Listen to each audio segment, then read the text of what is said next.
Hello, Ray, thanks here again. This time it's the Disruptor demo on the PS1, being played from that same PlayStation Pix, the green demo disc from 1996. This is Disruptor, a first-person shooter game made by Insomniac. Before Insomniac made Ratchet and Clank, they made Spyro. Before they made Spyro, they made Disruptor. This game I'm playing right now, where you play as some soldier far in the future that has Jedi powers known as psionics, and he's also armed with an arsenal of weapons and other ridiculous weapons, and he has to fight against these weird, well, right now it's these weird robots, but later you have to fight weird mutant soldiers, and you have to eventually take on a corrupt president. This game has live-action cutscenes. The people who made this game are lazy. They didn't want to deal with animation, so instead they just film them in live-action, which actually does make a lot of sense, because animation is very expensive, and it's a lot easier to just film it in live-action, as I learned from being in animation school myself. So that's the first level in the demo completed, as you can see. That's the easy level, too, the first level, the easy level. So let's go to something a little bit harder. Antarctica, where it's icy and cold. I hope you brought your winter shoes here, because you're going to be needing them in Antarctica, even in the summer. I don't like that cannon weapon, so actually I switched to that weapon, I like that more. And look at those bad guys, they're bald and they're topless as well. How are they able to walk around Antarctica without freezing? They're topless, like the singer from Red Hot Chili Peppers. They're topless, and they're in Antarctica. Wouldn't they be numb cold? Must be pretty damn cold in Antarctica. If this even is Antarctica. It almost looks like someone's yard I went into once.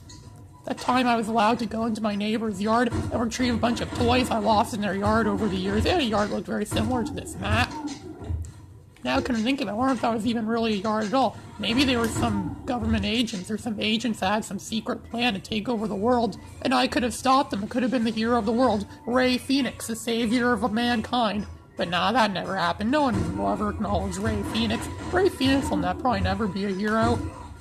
Not even in some alternate reality, like some weird, freaky reality where people that are villains are good, and people that are good are bad, or something. Or where doing wrong is right, or being bad is good, or some weird alternate dimension. There actually is a dimension like that, something I've heard of, that may actually exist. And then there's reverse karma, too, where you get punished for being good and rewarded for being bad. And then there's the Justice Zone from Red Dwarf, where it's impossible to commit any crime ever. If you try to smash someone in the face with a chair, you're gonna feel the pain from that chair that got smashed in the face. Yeah, Red Dwarf is a pretty funny show. I recommend that show. If you like Mr. Bean, or if you like that kind of comedy, and if you like Star Trek as well, you don't have to like Star Trek to like Red Dwarf, but Red Dwarf makes fun of Star Trek a lot, and Doctor Who.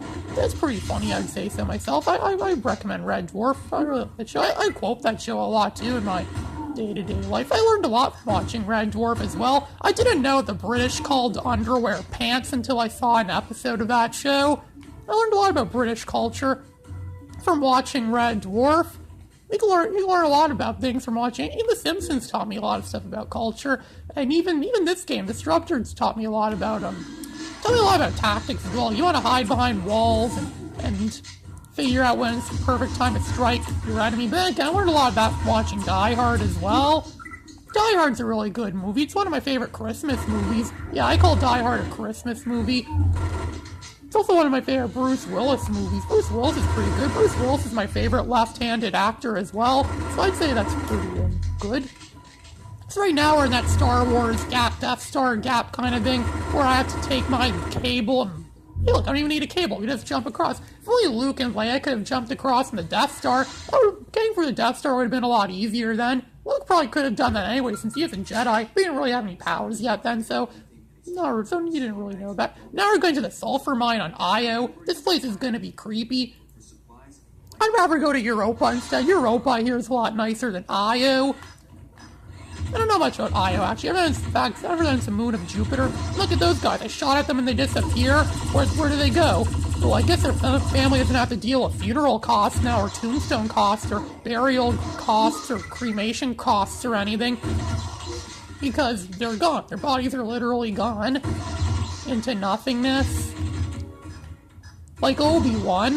Well, I don't think Obi-Wan went away into nothingness. I think just fell through the Death Star. Now he's naked somewhere in the Death Star. Imagine that 70-something-year-old Obi-Wan, the old naked Alec Guinness, walking around the Death Star naked. He's probably all wrinkly and everything, too. Not that anyone wants to get that image in your mind. And I love the sound the shield makes in this game when you use it. I love using the shield in this game. So that sound makes... That sounds awesome. Now I have the cannon. The remote cannon. Oh, I'm almost through. I'm about to make the exit. Look at that guy. He's got to... Oh, I died. God dang it. Well, that's it for this demo anyways. So this is Ray Phoenix signing out.